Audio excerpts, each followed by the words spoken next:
오늘 우리에게 주신 하나님의 말씀 느헤미야서 1장 6절에서부터 11절까지 한 절씩 교독하겠습니다.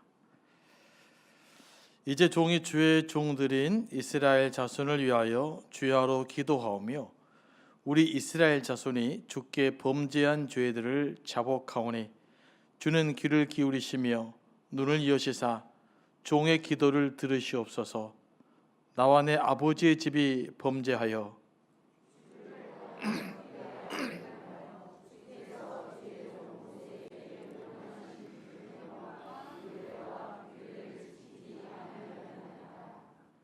옛적에 주께서 주의 종 모세에게 명령하여 이르시되 만일 너희가 범죄하면 내가 너희를 여러 나라 가운데에 흩을 것이요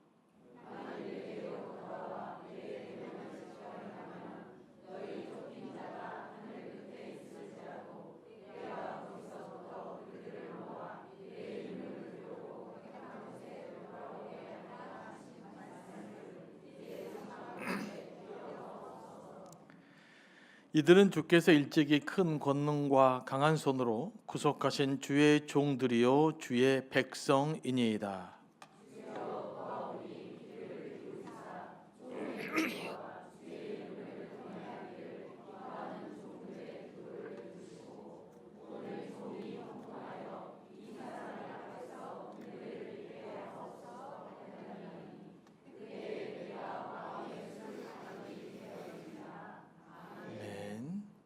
말씀을 위해서 기도합니다.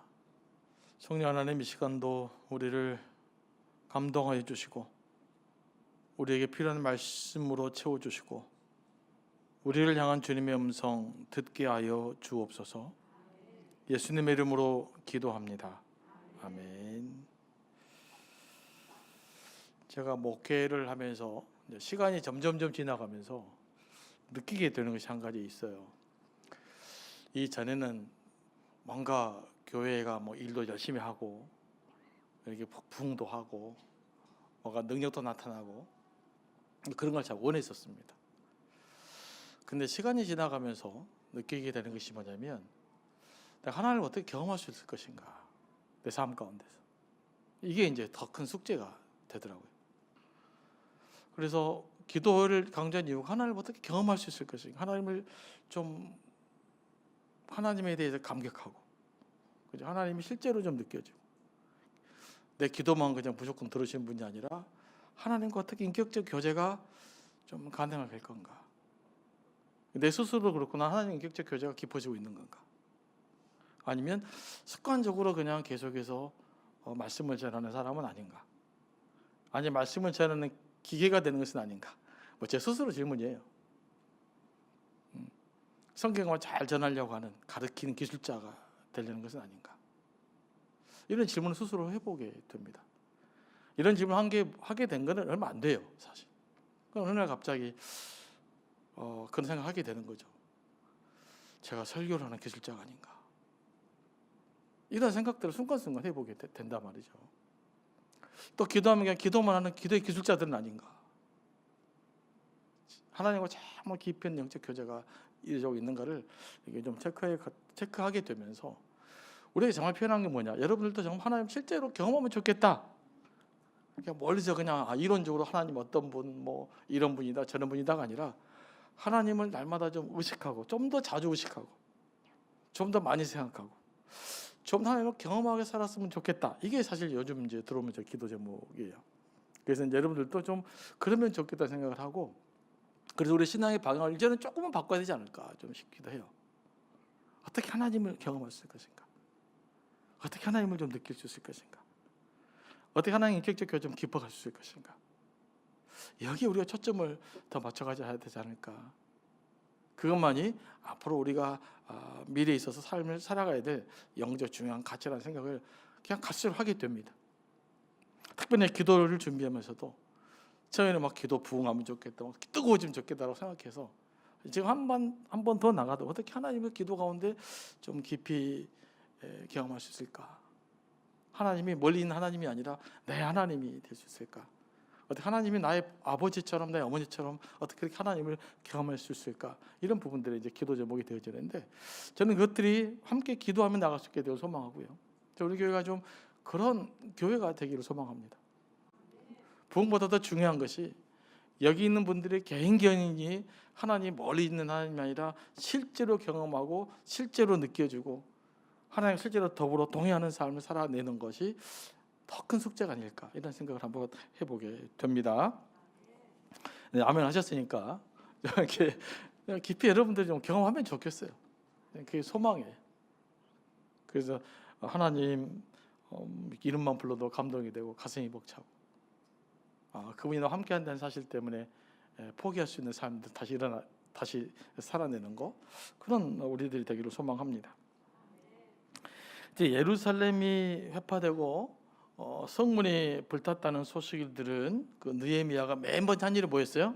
바로 기도하는 일이었습니다. 오늘은 이 느헤미야의 기도 내용을 조금 더 심층적으로 살펴보려고 해요. 자, 5절 말씀부터 다시 한번 제가 읽어보려고 하는데 다 같이 읽어볼까요? 5절 말씀 찾을 수 있나요? 네, 제가 같이 읽겠습니다. 시작. 이르되 하늘의 하나님 여호와 크고 두려우신 하나님이여 주를 사랑하고 주의 계명을 지키는 자에게 언약을 지키시며 긍휼을 베푸시는 주여 간구하나이다. 아멘. 자, 먼저 느헤미야는 하나님을 어떻게 부릅니까? 기도할 때는 기도의 대상이 중요하죠. 우리가 누구에게 기도하냐가 중요합니다. 먼저 느헤미야는 하늘의 하나님 여호와라고 부릅니다. 우리를 살피시고 주관하시는 창조주 하나님, 전능하신 하나님이라는 뜻이에요. 그 느헤미야는 하나님을 역사의 주관자로서 전능하신 분으로서 이스라엘을 회복할 분으로 지금 고백하고 있는 것이죠. 여러분 하나님을 어떻게 믿으십니까? 그냥 간절함 때문에 기도하고 있는가요? 아니면 하나님을 나의 아버지로 믿고 기도하고 있는 건가요? 기도할 때 가장 중요한 것은 첫 번째 기도의 시작이에요. 하나님을 어떤 분으로 알고 고백하느냐예요. 사람들은 어려운 일을 만나잖아요. 그래 본능적으로 기도하고 싶은 마음이 생겨요. 다 기도합니다. 그래서 우리 기독교만 기도하는 것이 아니에요. 불교도 기도하고 다른 종교도 기도하고 무속을 믿어도 기도하고 다 기도합니다. 그럼 다 기도가 똑같은가? 그러지 않아요. 누구에게 기도하느냐가 중요해요. 하나님을 누구로 알고 기도하느냐가 중요해요. 근데 많은 분들은 이제 어려운 일을 만나면 본능적으로 기도하는 마음이 생깁니다. 그래서 그 기도하는 마음 자체를 우리 기독교적 기도와 혼동할 수가 있어요. 여러분 스포츠 할 때도 응원합니다. 우리 이겼으면 좋겠다 뭐 하잖아요. 그 누구한테 기도한 걸까요? 그 기도라고 볼 수 없어요. 그냥 간절한 마음의 표현이죠. 이 간절한 마음의 표현 자체는 기도가 아니에요. 무슨 말씀 아시겠습니까? 하나님께 전능한 하나님께 기도할 때 비로소 간절한 마음의 기도가 되는 것입니다. 근데 그동안 우리나라의 심성은 뭐냐면 그냥 간절한 마음만 있으면 되는 줄 아는 거죠. 그것이 전부라고 생각한 거예요.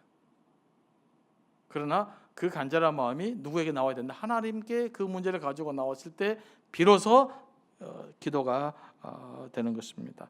막연한 간절함, 그래서 기도를 착각하지 마시기 바랍니다. 우리 하나님께 이런 마음으로 기도하면 안 됩니다. 기도는 인격적인 만남이면서 요청이거든요. 하나님을 만날 때 하나님과 인격적인 분으로 만나고 그 하나님께 나의 아버지 하나님께 내가 필요한 것들 나의 문제들을 가지고 나와서 하나님께 요청하는 거예요. 그러니까 하나님 나의 인격적인 나의 아버지 하나님으로 인식하지 않는 그냥 뜨거운 기도는 나는 좋을지 몰라요. 하지만 하나님 앞에 그 정말로 올바른 기도는 아닐 수도 있다는 것입니다. 이왕이면 하나님 앞에 인격적으로 만나고 가슴도 뜨겁고 그러면 더 좋죠. 하지만 하나님과의 그런 관계성 속에서 기도할 수 있게 되기를 원합니다. 그래서 하나님 누구냐 막 부르짖는 것이 아니라 하나님 누구로 지금 믿고 있느냐, 하나님 나의 아버지를 믿고 있느냐, 하나님 나의 천지를 창조 주시고 내 인생의 주관자고 역사의 주관자로 실제로 믿고 있느냐라는 게 중요해요. 그 믿음이 필수적입니다. 그렇지 않으면 우리가 열심히 기도하는데 영 그 번지수를 잘못 짚을 수가 있어요.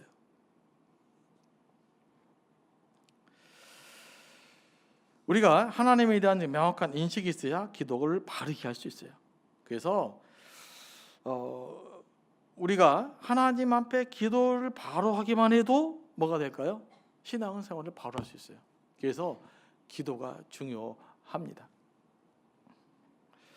자, 우리의 기도는 누구의 기도하시는 거라고요? 전능하신 하나님, 창조의 주님, 나의 아버지. 바로 예수 그리스도를 나를 위해 보내신 그 아버지께 기도하는 겁니다. 이 인식이 먼저 뚜렷해져야 돼요. 그러니까 여러분이 잘 안 될 때마다 하나님을 딱 먼저 묵상하셔야 돼요. 창조 하나님, 전능하신 하나님, 예수 그리스도의 아버지, 나의 아버지. 그 아버지께 기도하는 거예요. 그 아버지에 대한 인식이 있어야 돼요. 그 아버지를 내가 인격적으로 만난다고 하고 하는 이 분명한 명확한 사실이 있어야 돼요. 그래서 그때부터 기도는 힘이 있게 되는 거예요. 그래서 우리 기도가 우리의 감정을 쏟아내는 것을 넘어져서 하나님 인격적으로 바로 알고 바로 인식하고 바로 기도하는 기도가 되기를 소망합니다. 자, 그리고 느헤미야는 하나님을 크고 두려우신 하나님이라고 표현하고 있어요. 그래서 크다에 해당하는 히브리어는 가돌이란 큰, 위대한, 힘센이란 의미가 있습니다. 그러니까 위대하신 하나님 이런 거예요. 이렇게 기도하고 있어요. 그래서 크고 두렵다는 하나님이 갖고 있을 때 크고 두려운 하나님 상징하는 게 있어요. 어떤 하나님일까요? 홍해의 기적을 일으켜 홍해를 가르친 하나님, 이스라엘을 출애굽 하신 하나님, 이스라엘 광야에서 인도하신 하나님, 수많은 대적자들을 물리치신 바로 그 하나님, 그 하나님을 표현할 때 크고 두려우신 하나님이라고 합니다. 그러니까 느헤미야 기도는요 역사성이 있어요. 출애굽을 시킨 그 하나님께서, 이스라엘 광야 백성에서부터 인도하신 하나님께서, 이스라엘 수많은 대적자들로부터 지키신 그 하나님께서 우리를 지켜주십시오라는 바람을 이렇게 표현한 것입니다. 그래서 우리가 기도할 때도요, 어떤 기도 우리에게 도움이 되느냐, 과거에 내게 은혜를 베풀어 주셨던 하나님을 기억하는 거예요. 지금까지 나를 지켜주셨던 하나님께서 앞으로도 나를 지켜주실 것이다 라고 하는 믿음이 중요해요. 그랬을 때는 우리의 신앙의 간증이 자꾸 누적이 되어져 갈 때 우리가 하나님에 대한 좀 더 굳건한 믿음을 신앙생활을 할 수 있고 기도가 더 능력 있게 하나님 응답해 주실 것입니다. 그래서 기도에도 역사성이 있어야 된다. 큰 출애굽 말고 나한테 내 개인으로 할 때 어떤 구원의 하나님이신가, 나를 구원해 주셨던 그 하나님에 대한 경험들 자꾸 소환해내는 것은 우리가 하나님 기도할 때 매우 유익하다는 사실들을 기억하시기 바랍니다. 가끔씩 기도가 막히십니까? 답답해서 기도가 안 되십니까? 그러면 예수 믿고 그 감격된 순간들부터 내가 기도에서 응답해서 그 하나님을 자꾸 기억하고 떠올리시면요, 다시금 기도가 회복이 돼요. 그 하나님께 기도할 마음이 생긴단 말이죠. 그러니까 기도가 안 된다, 그걸 환경을 바라보면 안 되고요, 과거에 어떻게 하나님이 나를 역사하셨는지를 다시 한번 깨닫게 되면 그 하나님을 붙들고 다시 기도할 힘이 생긴다 이거죠. 그 다음에 하나님 어떻게 이야기합니까? 언약을 지키신 하나님, 그러니까 신실한 하나님이에요. 하나님이 약속을 반드시 지키십니다. 그래서 어떤 기도가 힘이 드냐, 하나님의 약속을 붙들고 기도할 때 그 기도가 능력 있는 기도가 되는 거예요. 그래서 나의 어떤 감정 표현보다 더 중요한 것이 뭐냐, 하나님의 약속을 붙들어내야 돼요. 하나님 이렇게 약속하셨잖아요. 하나님, 제가 그 약속을 믿들고 내가 기도합니다.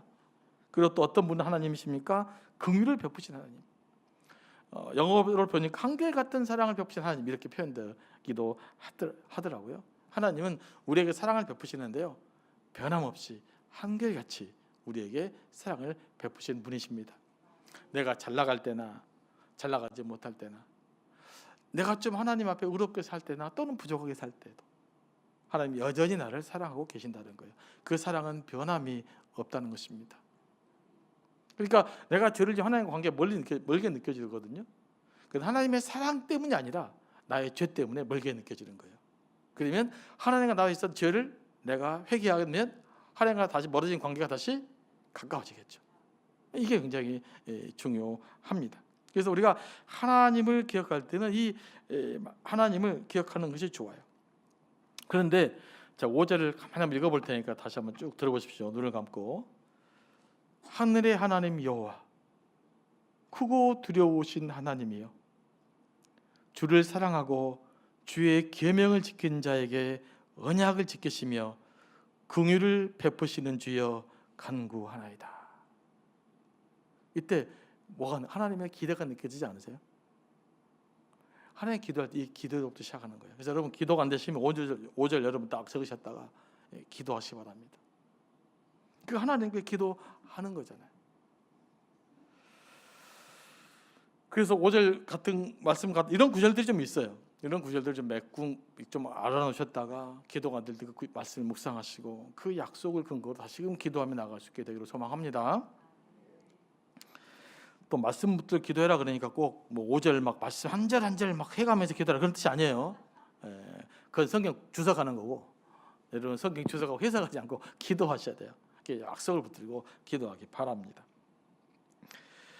자, 느헤미야는 이제 간구하면서 먼저 무슨 기도를 합니까? 이스라엘의 죄를 고백합니다. 하나님께 기도할 때 주로 죄를 고백하는 순서가 중요합니다. 물론 뭐 정말 급할 때는 순서가 필요 없죠.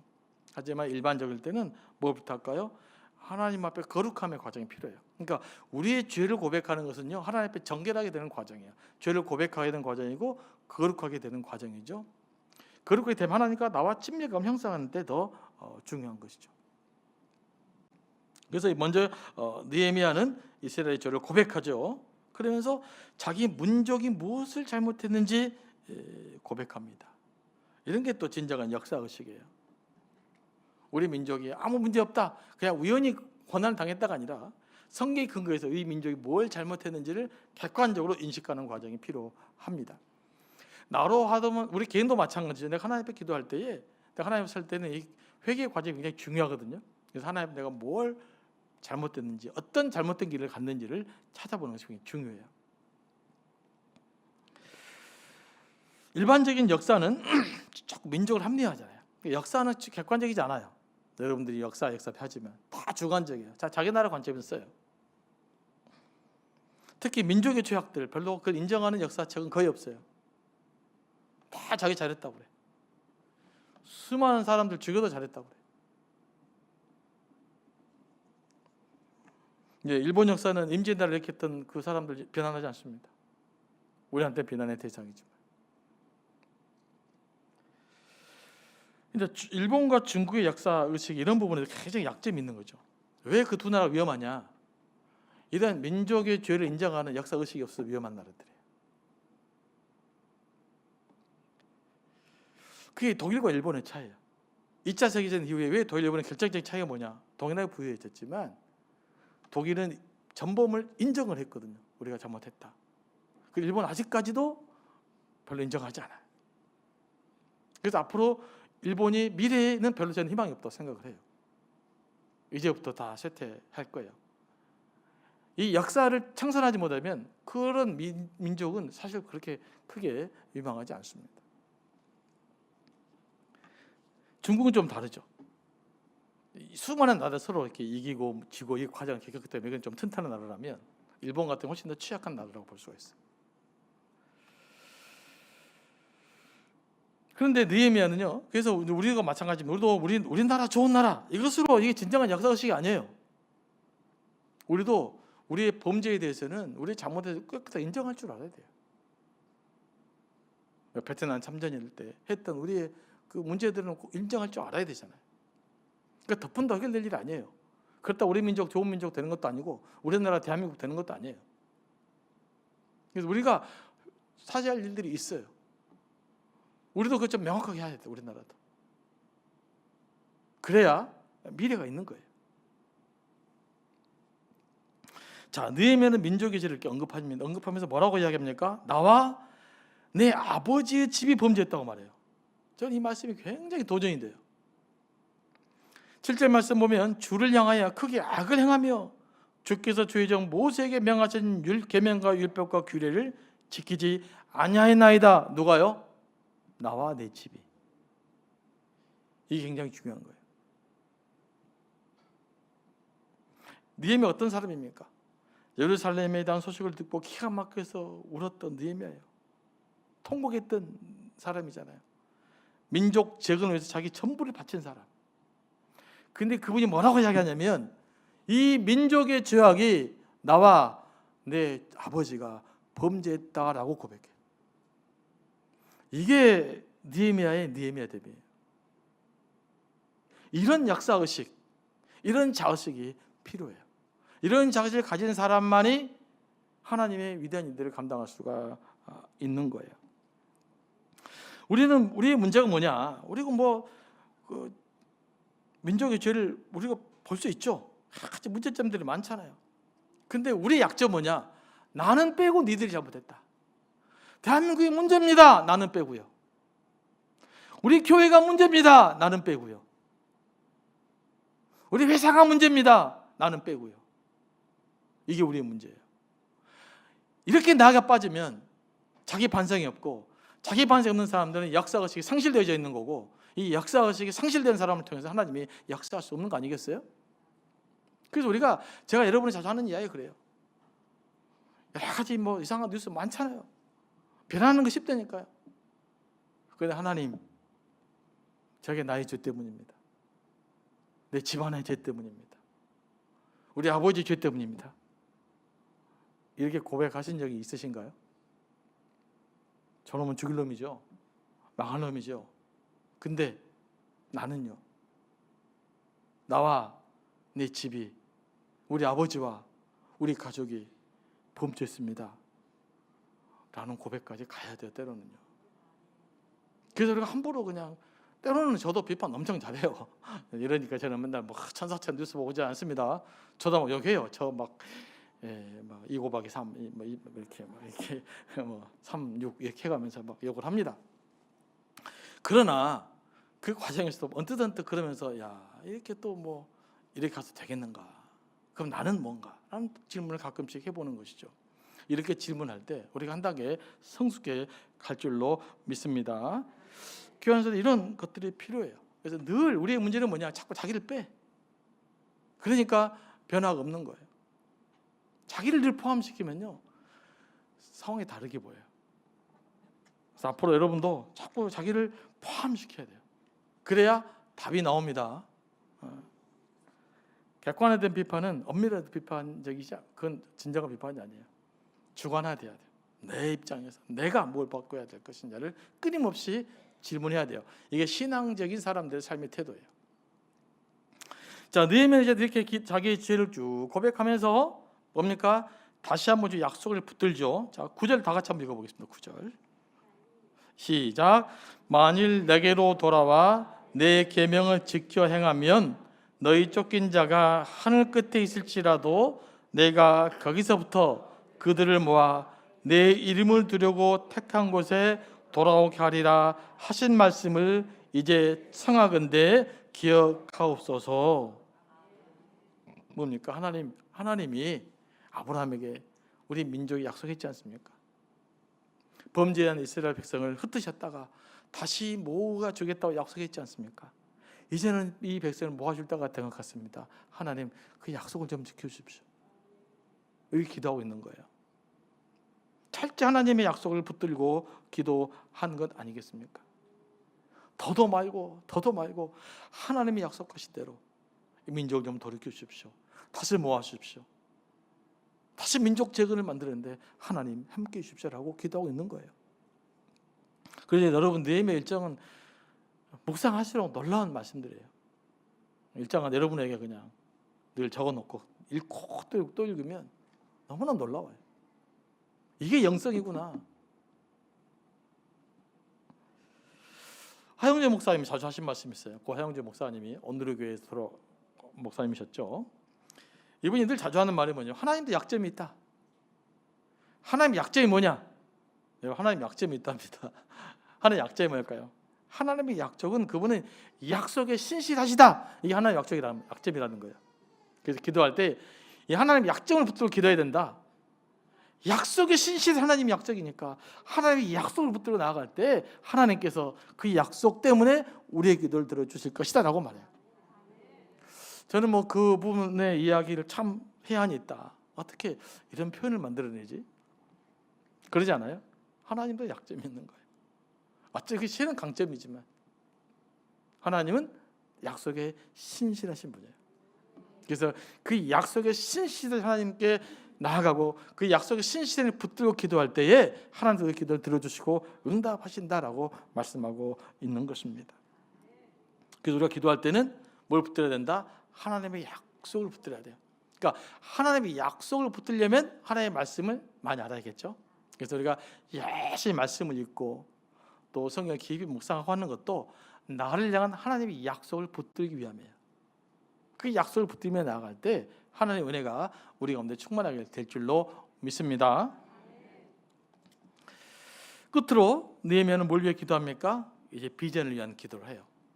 하나님의 민족을 회복시켜 주십시오. 그래서 끝나지 않아요.